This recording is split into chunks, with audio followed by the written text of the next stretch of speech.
Dès qu'on vous cause, si on n'est pas poli, voilà. C'est très calme. Je pense que les retards que vous avez faire les tournées pendant les marchés de grève, c'est très calme. La plupart sont des cheminots retraités. C'est des citoyens. Ils ont besoin aussi de connaître la position de la SNCF en tant qu'entreprise de service public parce qu'on est dans le groupe public ferroviaire, il y a des questions de votre position antipersonnelle. Ce que vous avez porté dans tout le ministère, ce que porte le gouvernement en fait. Il y a des questions de répondre sur le terrain de la technique, il y aura des questions un peu plus sur le fond. Il n'y a pas d'inquiétude. Il n'y a pas d'inquiétude, mais moi j'aime bien être prévenu quand on a une réunion interne et qui se transforme en réunion externe avec des journalistes. On va vous demander une petite pause et de répondre à la question, c'est tout, sans agressivité, sans rien. Je n'ai pas l'agressivité, ok, moi, je n'ai pas l'agressivité. Il y a des questions qui se posent, on aimerait bien avoir quelques réponses, c'est tout.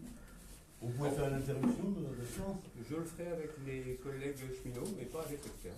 Pas avec l'externe, c'est mon droit. C'est les retraités cheminots. Vous ne répondrez pas. Ça leur avait dit, moi, si l'entreprise publique, vous ne répondez pas aux questions de la population quand même. Le problème, c'est que c'est une entreprise publique.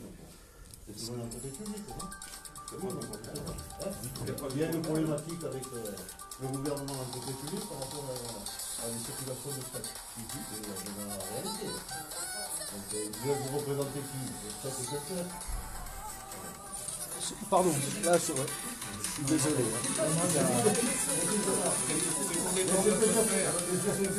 C'était pas l'objectif, mais bon. Mais je suis prêt à vous écouter, mais je ne ferai pas de commentaires particuliers sur la décision. Je ne comprends pas pourquoi on est en train de faire disparaître le fret ici, au moment où on a besoin de développer justement un transport qui soit écologique, et où on sait à quel point le développement du tout camion, ça a été une véritable catastrophe sur le plan écologique en France. Écologique sur le plan de la santé et tout. Et donc il faut avoir une politique volontariste par rapport à ça. C'est ça qu'on attend de vous. Qu'est-ce que vous faites pour développer le rail, pour développer le transport fret? Qu'est-ce que vous faites pour l'autoroute ferroviaire? Qu'est-ce que vous faites pour tous ces gens qui attendent ici? Comment se fait-il que tout le trafic actuellement est pris par des camions? Qu'est-ce que vous faites pour empêcher ça? On est à l'écoute des besoins du marché. Non, mais développez. Excusez-moi. On est à l'écoute des besoins du marché. Le marché nous dit, on est plutôt dans une logique sur ce type de marchandises, sur une technique combinée, c'est-à-dire où on transborde le contenant et pas le contenu du wagon pour des soucis de simplicité et de facilité d'accès au site, que ce soit dans les grandes surfaces, parce que le marché est de plus en plus tourné dans la grande surface sur les prix des lignes. Et deuxièmement, dans une problématique où les clients nous disent, les clients que sont Reroca et le mine de Perpignan, qu'à partir d'un certain moment, ils n'ont plus forcément la capacité de pouvoir remplir un train complet. Donc le sujet, il est plutôt d'orienter l'offre dans des logiques de trains mixtes, soit des trains conventionnels combinés, soit des trains complets en combiné. Donc c'est vers ça que effectivement les clients nous orientent, et nous on répond simplement en tant qu'entreprise ferroviaire en proposant un service de traction ferroviaire à des opérateurs de transport combiné à qui ces clients vont acheter du transport. C'est un modèle assez classique. Monsieur Carrico, ça rejoint la question du copain tout à l'heure, c'est comment on va pouvoir développer ce transport conventionnel pour le coupler au transport combiné, puisqu'on n'a plus de commerciaux, parce que autant il y a des retraités, ils ne comprennent plus qu'aujourd'hui à la SNCF, après la SNCF, on n'a plus de commerciaux. Aujourd'hui, comment on va faire pour aller chercher des clients, comme vous les appelez, des chargeurs, des usagers du rail? Excusez-moi, mais quelle politique commerciale vous mettez en œuvre aujourd'hui pour conserver les deux chargeurs avec une offre améliorée qui corresponde un peu plus à leurs besoins, mais y compris en trouver d'autres? Donc c'est une des questions aussi qui peut permettre de régler les choses. C'est soit il y a une volonté de fret SNCF de conserver nos clients et d'en trouver d'autres, ou soit il y a une volonté d'abandonner les trafics. Parce que fret SNCF, à ma connaissance, il n'y a pas 10 ans je suis parti en retraite, il y a 1 an et demi. Et c'est des savoir-faire que les cheminots avaient. Hein, donc sauf à nous dire que vous ne voulez plus, et c'est une autre démarche. Mais je pense que si commercialement on a des vendeurs qui vont démarcher les clients avec des propositions, mais correctes, pas exorbitantes, Je vous disais que je venais de la région centre, j'ai connu un démarcheur, il en trouvait plein des marchés. Sauf que quand on donnait le prix aux clients, il se tournait vers là. C'était une volonté. Donc je pense qu'en ayant une politique volontariste, je dis bien, il y a moyen de conserver les chargeurs et d'en trouver d'autres. Sur une offre, effectivement, qui peut évoluer, mais qui peut rester au départ de Perpignan, parce que je pense qu'il y a l'aspect environnemental qu'on a parlé, il y a l'aspect social, pour les cheminots. Globalement, pour les 3000 emplois qui gravitent autour, il y a une autre perspective, certes, qui dépasse le cadre de fret SNCF, mais c'est l'avenir du marché de Saint-Charles. Donc toutes ces questions-là, je pense qu'il y a besoin de les prendre en compte, et fret SNCF a un rôle à jouer. Certes, l'actionnaire unique, c'est l'État, mais je pense que vous avez, tout moi, le fret a une responsabilité sur ces questions-là. Alors, c'est notre métier. Le mine de Régis, c'est des desserts terminales. C'est pas par contre, ils avaient financé des quais et tout ça. C'est des desserts terminales. Vous parlez de camions qui vont le desservir. Le mine de Régis, c'est des desserts terminales. Donc le train, il est éclaté là-bas. Ce que je vais simplement dire, monsieur, c'est que le magasin, ça ne correspond pas au marché. Les volumes qui sont à destination de la région parisienne, plus de 60%. Ils sont éclatés à Régis. Non, alors, attendez. Les destinations finales de ces fruits et légumes, il y en a plus de 60% qui ne sont pas pour Régis. C'est-à-dire que, vous savez, comme moi, vous comme moi, on achète... 40%, ça équivaut à combien de trains? Ah, donc, là, on n'est pas d'accord. Est-ce qu'il y a une démarche commerciale vis-à-vis des chargeurs? Alors, parce qu'apparemment, il y a une problématique sur la démarche commerciale. Je réponds à la question d'un point de vue général. Oui, notre métier, c'est de proposer à nos clients des offres en transport ferroviaire. Beaucoup de nos clients achètent des trains complets. Arcelor, les opérateurs de transport combiné, un certain nombre d'autres opérateurs sur des flux industriels. Mais on s'aperçoit aussi que les volumes de transport entre un point A et un point B sont moins élevés qu'auparavant et qu'on a besoin effectivement d'adapter notre offre pour proposer à des clients qui font de la route aujourd'hui d'emprunter le ferroviaire. Ça, c'est notre raison d'être. Le wagon isolé. On a connu la solution. On a cassé le wagon isolé, on a perdu le marché. C'est notre mission de pouvoir proposer ce genre de choses. Mais de le proposer dans des conditions où ils sont en capacité de pouvoir acheter l'offre qu'on leur fait. Donc c'est la raison c'est la question qui a été posée. Et c'est complètement notre raison d'être et notre façon d'orienter les choses. C'est la raison pour laquelle on a une offre qu'on est en train de bâtir. Vous nous posez la question de l'offre commerciale. On est en train de bâtir une offre commerciale qui s'appuie sur des trains qui circulent pour compléter le remplissage de ces trains. Ce qui permet de faire quoi? Ce qui permet finalement, sur la base d'un train qui existe, sans mettre de charge en euros, de coûts supplémentaires, de pouvoir amener des volumes supplémentaires. Alors certains diraient c'est la politique de volume, etc. C'est surtout une politique qui permet d'aller chercher des flux de quelques wagons par coupon pour pouvoir les transporter d'un point A à un point B. La problématique, c'est qu'on faisait 4 trains ici, il y a quelques années, de fruits et légumes sur Régis. Je veux bien qu'on ait perdu des marchés. Mais de 4 trains à 0 train, ça va pas une problématique quand même sur Régis. Parce que le marché de Régis, c'est pas ce qu'ils disent. Ils disent qu'ils en ont besoin des trains. Ils ne disent pas qu'ils ont besoin de camions. Ils disent qu'ils ont besoin de trains. Notamment des trains en provenance d'ici. Donc est-ce que la démarche commerciale ne correspond pas? Certainement, elle ne correspond pas. On va se veulent les chargeurs. Parce qu'il y a les contrats de 1 an, les chargeurs ne sont pas secondés sur les contrats de 1 an. C'est logique. Quand ils s'engagent, ils sont obligés de s'engager sur un peu plus de longue durée. Donc quelle démarche commerciale on a là-dessus? Il me semble qu'on a une problématique sur la démarche commerciale sur la volonté de la SNCF de faire. Non, il n'y a pas de volonté de ne pas faire. Il y a une offre qui était proposée qui finalement ne correspondait pas aux besoins des clients de fruits et légumes pour transporter. On essaie de trouver quelque chose qui est plus pertinent en arrivant le plus tôt possible en région parisienne et pour pouvoir effectivement avoir un train qui est suffisamment rempli et qui permette d'un point de vue économique de proposer des prix de transport qui intéressent les routiers pour monter sur le train. C'est ça en fait notre difficulté aujourd'hui. Essayez de prendre en compte, mais on les opposera pas. Essayez de prendre en compte l'ensemble des paramètres. Parce que depuis le début, vous dites nous, on ne sait pas qui est nous. Est-ce que c'est nous tous, nous les citoyens, les privés? Ou est-ce que c'est vous, la direction commerciale? Alors moi ce que je vois, c'est qu'il y a un certain nombre de paramètres que vous ne prenez pas en compte. L'environnement. C'est catastrophique, la politique du tout camion. Qu'est-ce que vous faites par rapport à ça? Et c'est aussi l'intérêt des populations. La question de la santé. Vous savez que tout camion, aujourd'hui, ça fait qu'il y a entre 25 000, 40 000, voire plus, personnes qui meurent du fait de la pollution due aux effets au pot d'échappement des voitures. Ça, c'est énorme. Les accidents, qu'est-ce que vous faites? Prenez en compte tous ces problèmes-là. Ce qu'on attend de vous, c'est que vous proposiez des actions pour relancer le fret qui correspondent non pas seulement aux intérêts commerciaux dont vous parlez, mais aux intérêts sociétaux, les intérêts des populations, parce que ça coûte aussi très cher. Ça, vous ne prenez jamais en compte les coûts sociaux que ça représente cette politique-là, en termes d'accidents de la route, en termes de santé. Tout ça, ça coûte extrêmement cher à la société. Prenez en compte tout ça. Et dès maintenant, dites-nous ce que vous allez faire pour relancer le fret à partir d'ici. Concrètement. C'est intéressant. C'est intéressant ce que vous dites, parce que quand vous dites on ne sait pas ce que veut dire le nous, moi je ne comprends. Je suis d'accord avec tout ce que vous dites. Et je ne comprends pas qui est le vous. C'est-à-dire, vous dites vous. Alors, c'est à qui de faire ça? Je pense qu'on est d'accord en tant que citoyen. Je pense que c'est la politique des transports en France qu'il faut travailler. Non, mais attendez. Laissez-moi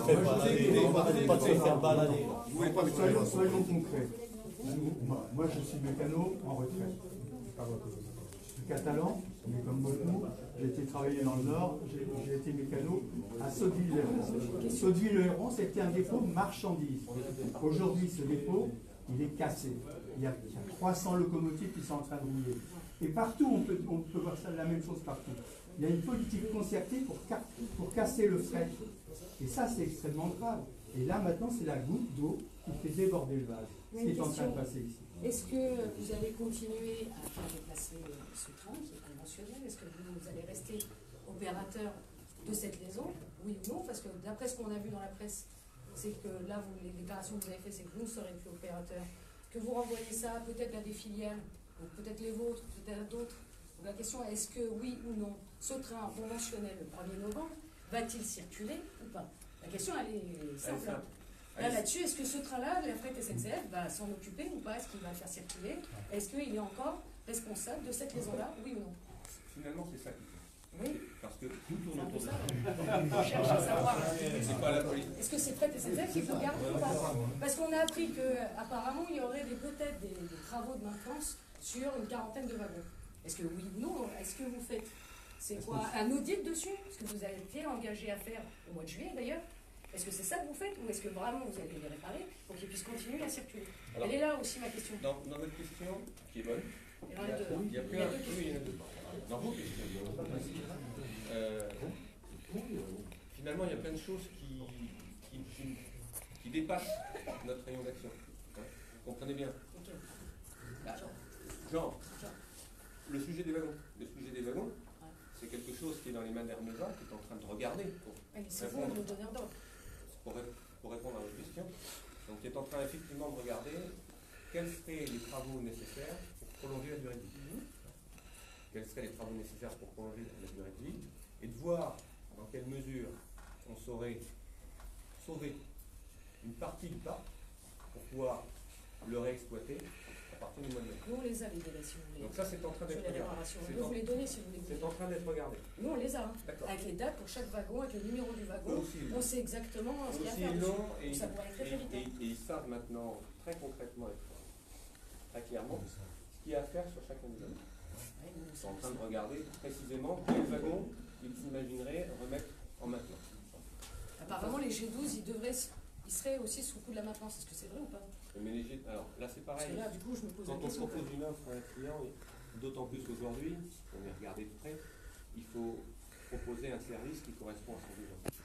Quand vous parlez avec les clients Aérocar, ils vous disent clairement que la problématique qu'ils ont avec les G12, c'est celle que vous connaissez, c'est que c'est des wagons qui ne sont pas frigos. Donc le vrai sujet, c'est plutôt les I-67 et les I-87. C'est ceux-là sur lesquels il est regardé pour pouvoir réaliser des opérations de maintenance. Après, sur le sujet... Donc ça, vous confirmez, il y a bien... Il y a des choses qui sont en train d'être regardées par la ministre. Ok. Donc la SNCF met en condition le 1er novembre de refaire rouler le train. C'est ça, Il y a plusieurs sujets. Je parle des wagons. C'est pas à la main du SNCF, vous l'avez compris. C'est pas la même structure. C'est Hermesa qui dépend des SNCF. Ensuite, il y a un deuxième sujet, c'est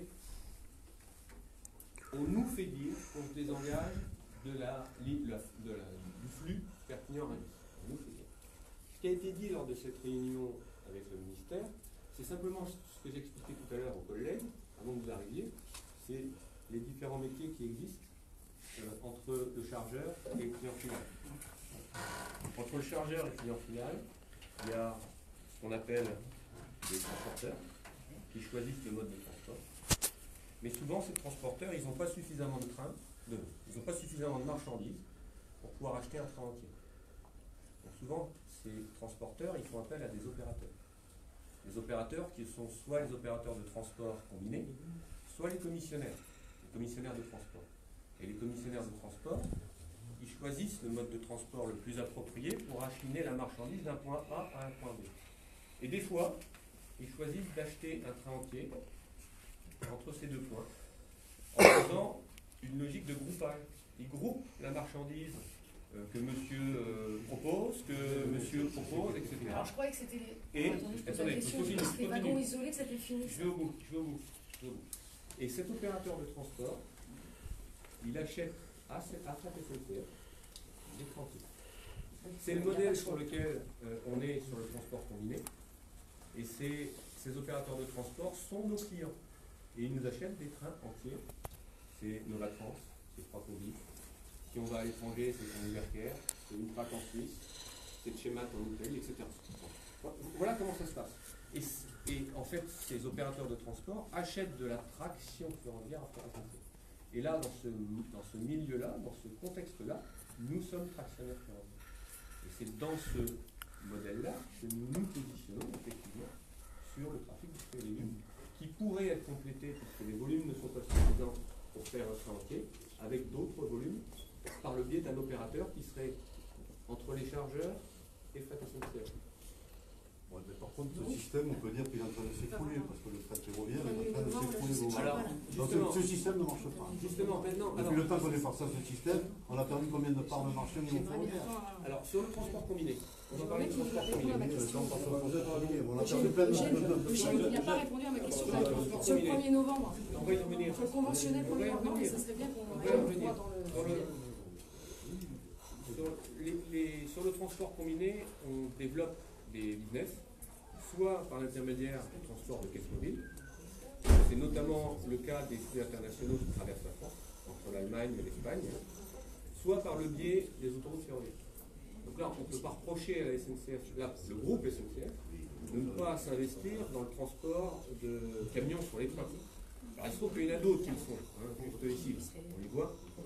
Voilà. Donc, rassurez-vous, le Fret SNCF est bien positionné. Ça ne rassure pas du tout. Bien positionné sur ce Par sujet-là. contre, il y a la question du 1er novembre, parce qu'on est en condition de pouvoir faire du train. Ça, c'est une question claire qui a été. Si les clients demandent, Là, vous nous faites de la déclaration de Pépi. Là, vous faites la même déclaration, mais vous avez créé les conditions pour qu'il n'y ait plus de clients. Ray et Roca ont déménagé. Il a été dit qu'au mois de mars, ils avaient été informés à ce moment-là, au mois de mars de cette année, que le train c'était fini. Alors que nous, CGT, on le sait déjà depuis l'année dernière. Donc, ne nous faites pas la réponse là, on n'est pas là pour entendre ce qu'on a entendu dans les médias par Pépi. La question, quelle est, la dernière réunion que vous avez eue, là, quel engagement vous avez donné pour le 1er novembre? Qu'est-ce que vous nous engagez à faire, vous, pour le 1er novembre? moi je ne donne pas d'engagement, je réponds à ce qui nous est demandé par le marché et donc les clients. Il y a des réunions qui ont lieu en ce moment entre les clients, que sont les transporteurs, et des opérateurs de transport combiné, qui permettront ensuite de fixer les conditions pour de nouveau retransporter les fruits et légumes et d'autres marchandises par voie ferrée entre Perpignan et Paris. Et moi, je serais effectivement très satisfait si on peut avoir la traction ferroviaire de cette train. C'est ça. Donc vous confirmez que vous n'allez plus traiter le trafic, que vous ne serez que tractionnaire. En fait, c'est ce qui a été dit dans les médias. C'est vous êtes l'opérateur, vous ne ferez que la traction du train. Donc vous confirmez ce qui a été dit dans la presse, et notamment les échos qui s'en est fait écho, justement. Donc c'est ça. Là, vous êtes en train de dire là-dessus. Je peux pas vous dire mieux que le métier sur lequel on est positionné, sur le métier de la traction ferroviaire. Mais on peut ne pas être d'accord. Oui, non, C'est le débat. En même temps qu'on récupère la traction au 1er novembre. La charge pour le fruit et légumes, ça représente du boulot pour 7 jours. Au 1er novembre, on va passer à -7. Le 27, on va passer à 20 bonhommes. Donc si, par chance, on récupère l'attraction du fruit et légumes, comment on va faire techniquement pour assurer les trains? Je ne vois pas comment, en un mois, en claquant des doigts, on va trouver 7 bonhommes. Donc moi, je voudrais savoir, à Perpignan, on va être plus que 20 au 1er novembre, comment va-t-on faire pour pouvoir assurer une charge de travail de 7 agents supplémentaires? Par décalage de charge, on a des conducteurs disponibles dans d'autres résidences. Temporairement, si on a à faire face à la circulation de ce train, on saura faire. Donc ce train, il n'est pas sûr de rouler. Non, Ça là, veut dire c'est que les 7, pas- c'est pas sûr qu'on allait dans le train. C'est une vision à très court terme, quoi. Je pense que vous n'avez pas tiré l'expérience depuis plus de 15 ans de ce qui se passe. Vous, globalement, là, vous avez déstructuré le fret. Vous l'avez tué, bon, pratiquement tué. L'outil de production, c'est bien de rajouter des coupons, mais comment on fait maintenant? Vous avez supprimé les personnels dans les triages, il y a des installations qui sont figées, il y a les normes pour évoluer avec des blocs et tout. On est, la SNCF, incapable de le faire. Il faudrait peut-être regarder, si je vous entends dire que vous avez une position volontariste là-dessus, donc de regarder sur la question des moyens humains notamment, elle est aussi importante. Parce que le collègue il dit pour Perpignan, mais la question elle est posée partout. Comment on fait aujourd'hui pour que la SNCF et son groupe, si vous êtes attaché au groupe, elles répondent aux besoins des chargeurs. Mais pour ça il faut des moyens. C'est pas que de la langue de bois, parce que tous les différents plans, on voit où en est le fret aujourd'hui. Malheureusement, il n'y a rien qui a été solutionné. C'est restriction de l'outil de production, c'est baisse des trains, baisse de l'offre aux chargeurs, le chiffre d'affaires il chute, allez, on en remet une couche encore. Mais aujourd'hui, on est pratiquement... Et s'il y avait une relance, ce qu'on souhaite, parce que je pense que cette question-là, elle vient quand même en dehors des cheminots et en dehors de la CGT sur les questions environnementales, s'il y a une reprise, comment on fait? On n'a pas les moyens de le faire. On fait travailler nos filiales de droit privé avec des conditions sociales qu'on connaît. On fait travailler le privé. Non, voilà. Donc, je pense qu'il y a besoin d'avoir un affichage qui soit plus clair que ça et qui soit offensif. Et pas que des paroles. Il n'y a pas que les vôtres, hein, celles du gouvernement aussi, elles ne nous satisfont pas. Parce que je pense qu'il y a un jeu de rôle entre les deux qui est malsain. Du coup, j'ai une question. Là, si vous avez... ok, vous êtes juste sur l'attraction. Vous dites qu'il faut des clients. Il faut donc des transporteurs qui vont charger ce train, qui vont trouver du coup des clients aussi pour donner pouvoir amener de la marchandise aux grossistes de Rungis, à la grande distribution de l'Île-de-France. Mais qui va s'occuper de ça? Là, les Iroquois, ils ne sont plus. Et les opérateurs de transport, C'est leur métier. Quels sont lesquels? Les Iroquois, par exemple? Non, vous avez des gens comme Novatrans. Ah, Novatrans, c'est pas une filiale de SNCF? Non. Ça a été. Donc, en fait, vous êtes en train des gens pour qui c'est le métier. D'accord, Oui, donc oui, vous rendez... En fait, vous êtes en train de donner les clés de cette ligne à une société privée, donc Fret SNCF est en train d'abandonner son service. Les engages sur les marchés. Monsieur Darincourt, c'est pas Monsieur Darincourt, vous la direction de Novatrans, vous l'avez recapitalisé pour pouvoir le vendre. Ça c'est un premier point. Hermeva, c'est une filiale 100% SNCF qui aujourd'hui, on a délégué toute la gestion du parc à eux. Le fait de casser l'outil de production, c'est pas le supprimer, c'est aussi déléguer à des prestataires où on n'a plus la main. Pourquoi on a attendu aujourd'hui pour savoir les travaux qu'il faut faire sur les wagons? Quelle entreprise aujourd'hui attend le dernier moment pour se dire putain, on va pouvoir faire un circuit de train et on va pouvoir se soucier des wagons? Il était impensable il y a 10 ans que la SNCF fasse ça. Aujourd'hui, on a tellement supprimé de monde, on a tellement délégué à de la sous-traitance, on le voit notamment à l'infra, mais on le voit aussi à la mobilité, on le voit en fait. Aujourd'hui, on s'est aperçu avec Hermeva qu'on ne pouvait plus faire circuler les wagons, même s'il y avait encore une possibilité de dérogation. Et là, on va faire un état des lieux pour le 1er novembre. Il faut se poser les bonnes questions, ça fait 15 ans que vous nous amenez droit dans le mur. Pas M. Darincourt, quand il rentre chez lui, M. Darincourt, je pensais qu'il espère que les trains circulent. Et quand il va au bureau, il applique la décision de PEPI, évidemment du gouvernement, et qu'il y a un double langage entre les médias et ce qu'il faut faire. C'est une réalité. Mais aujourd'hui, vous avez cassé l'outil de production, que ce soit les plans Véron, Marenbo, il n'y a eu aucun retour d'expérience. Le wagon isolé, on est en train de s'inquiéter comment on refait les trains. On a décidé de supprimer le wagon isolé et on a refusé de se mettre dans l'alliance européenne pour faire du wagon isolé. C'était en 2006 ou en 2007 ça. C'était un choix d'entreprise de ne pas adhérer. Parce qu'on ne voulait plus faire de wagon isolé. Et là on s'aperçoit que ça serait peut-être la solution pour refaire du train. Mais où on va? Toutes les difficultés qu'on traverse sont aussi liées en partie aux volumes qui sont transportés en France et en Europe. Il n'y en a jamais eu autant. Détrompez-vous. Il n'y a jamais eu autant de camions qui passent dans les Pyrénées. Quand il y a eu la crise de 2008-2009, oui, les volumes se sont effondrés du jour au lendemain. Vous savez combien il y avait de camions à l'époque hein, c'est les chiffres de la direction régionale du département. Il y avait 12 000 camions qui traversaient, aujourd'hui on est à 18 000. Donc il y a beaucoup plus de marchandises.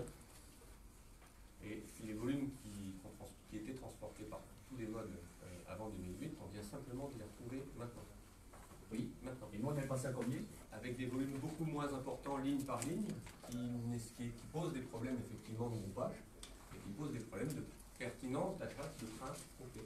Mais complètement problématique. Et quelle ligne C'est la raison pour laquelle. Quelle ligne est saturée de fret? C'est la raison pour laquelle les clients qui utilisaient auparavant le trafic technique conventionnel se tournent vers le combiné pour avoir cette capacité à pouvoir mixer différents types de marchandises dans un même train et pour pouvoir faire la desserte origine et la desserte finale en camion pour éviter effectivement les coûts importants que représentent ces dessertes ferroviaires.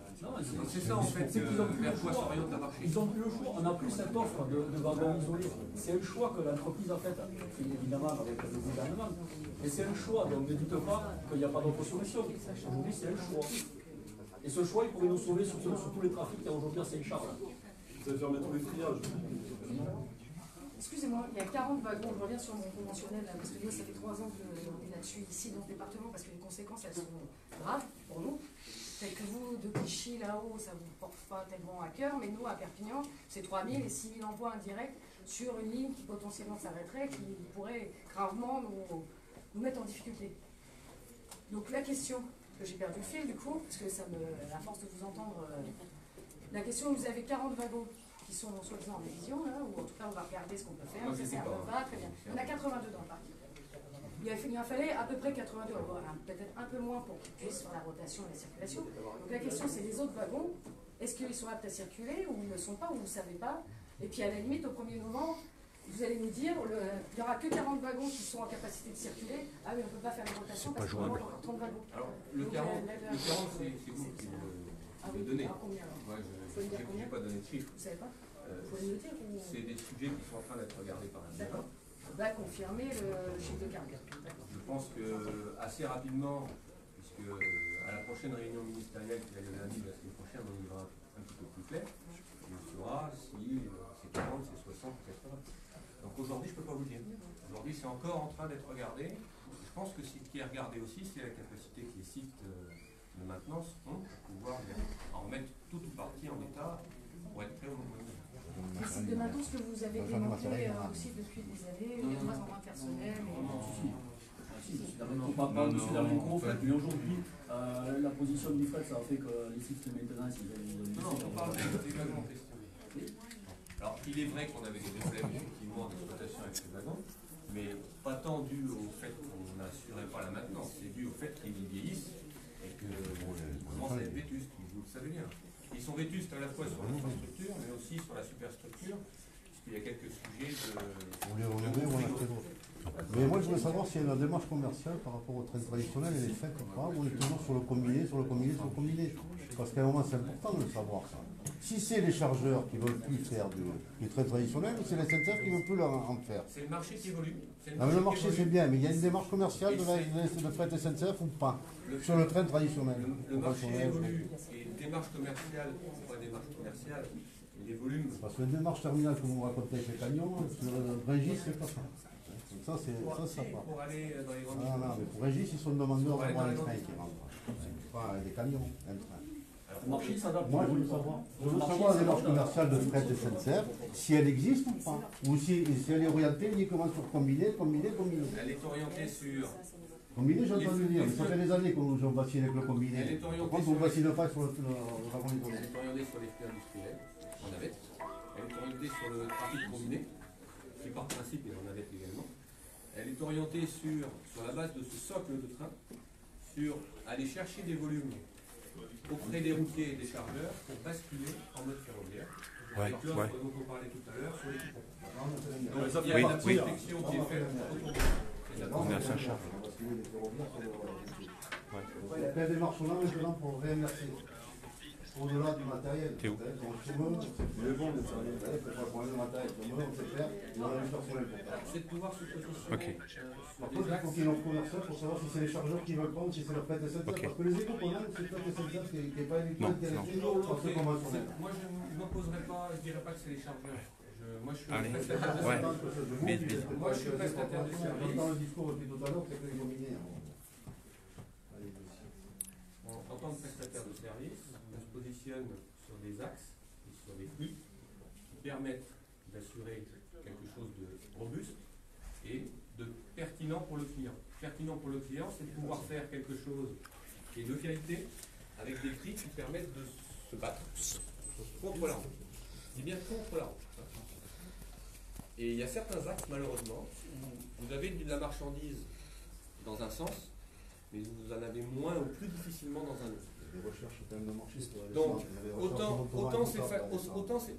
autant c'est plus facile dans certains cas de pouvoir opérer sur une direction, un sens, autant ça peut être compliqué dans l'autre sens.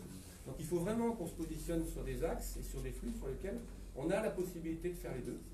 Et c'est cette prospection-là qu'on fait.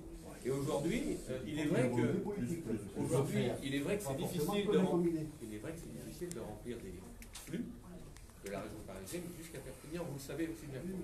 Donc c'est ça qui bloque en grande partie aujourd'hui. C'est pas Reroca qui veut pas. Reroca, il voudrait faire du ferroviaire. Nous, on veut faire du ferroviaire. Le problème, c'est quelle que proposition commerciale vous faites pour qu'ils puissent plus accepter je vous s'il y disais a la volonté gouvernementale de refaire des tout à l'heure, la possibilité d'opérer des flux avec des coupons de moindre importance en nombre de wagons qu'un train entier qui permettent de donner l'accès au transport ferroviaire à des clients qui ne pourraient pas le faire si on leur laissait simplement la possibilité d'acheter des trains entiers. C'est la possibilité d'acheter du transport de coupons. C'est pas inscrit dans le budget de l'entreprise 2019, quand on voit ne serait-ce que les effectifs. Vous participez au groupe de travail national avec le gouvernement. J'aurais une question. Est-ce que vous avez mandat de la part de la direction du groupe public ferroviaire de pousser sur la question du fret reconnu d'utilité publique? Si oui, quelle réponse vous avez en face? Et sinon, pourquoi? Pourquoi vous ne la portez pas? Parce que cette question-là, au-delà de l'utilité publique, c'est derrière. Parce que j'ai bien compris que votre préoccupation, elle est principalement financière et économique. Et donc derrière, ça veut dire que ça ouvre droit à subvention. Et ça pourrait permettre quand même, c'est pas la seule réponse, mais c'est une des réponses pour sortir de la crise qu'on est au niveau du fret ferroviaire. De toute façon, on ne lâchera pas le dossier, le travail au niveau national, le niveau État. On ne lâchera pas le dossier. Et c'est pas la peine de le laisser dans les discours, on les entend tout le temps. On va vous laisser reprendre là. Monsieur Derlincourt, excusez-moi. Pardon, excusez-moi.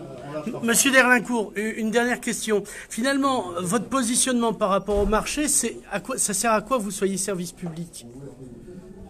Si vous vous comportez totalement comme un intervenant privé, c'est quoi la différence, finalement? Vous me dites, je suis le marché, donc un opérateur public a plus de marge. Je suis le marché parce que notre raison d'être, c'est pas forcément de faire circuler des trains vides. Donc, décréter la mise en place d'un train, ça suffit pas. Il faut qu'il y ait des wagons à accrocher derrière. Donc c'est ça notre utilité. Ça fait pas plaisir c'est aux ça cheminots non l'utilité plus de publique. faire rouler des trains vides. C'est ça Parce que l'objectif c'est de bosser. Mais voilà, mais c'est C'est comment pour répondre à la question. on fait, comment vous faites. Nous on a des propositions, je pense que ça soit départementalement, au niveau régional avec les secteurs CGT, avec la fédération, on a quelques propositions. Y compris, il y a des endroits, je vous l'ai dit, je vais la région centre, on a amené des propositions de chargeurs. Donc tout était refusé parce que le prix, il est exorbitant. Vierzon, là, on fait des trafics en Ouais, on peut parler de Saint-Pierre-des-Corps et tout. Là, on avait des possibilités aussi. Voilà, donc, je pense qu'il faut changer de discours aujourd'hui, de discours et de politique. Certes, ce n'est pas la seule responsabilité, parce qu'on connaît notre actionnaire encore aujourd'hui. L'État a un rôle, ça, quand on peut le faire, on l'interpelle soit directement, soit vers nos élus. Mais il faut changer de discours, parce que sinon on se verra encore, et puis on arrivera à se taper sur ce que je souhaite. Non, mais ça devient grave le sujet, parce que je ne suis pas sûr que vous mesurez l'impact social qu'à terme ça pourra avoir sur les cheminots. Globalement, c'est là que je crois. On va passer à la